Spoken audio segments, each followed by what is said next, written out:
launch Device Manager on desktop search bar.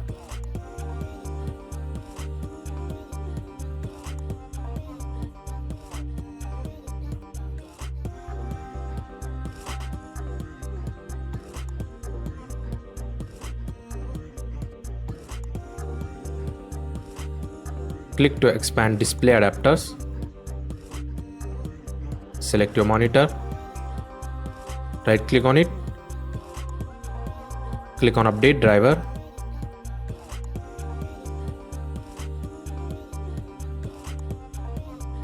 Click on Search automatically for update. It will download the driver update.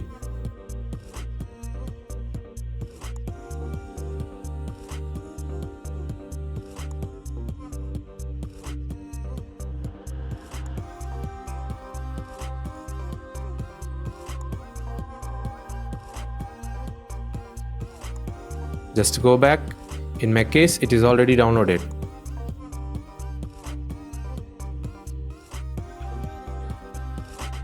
That's it.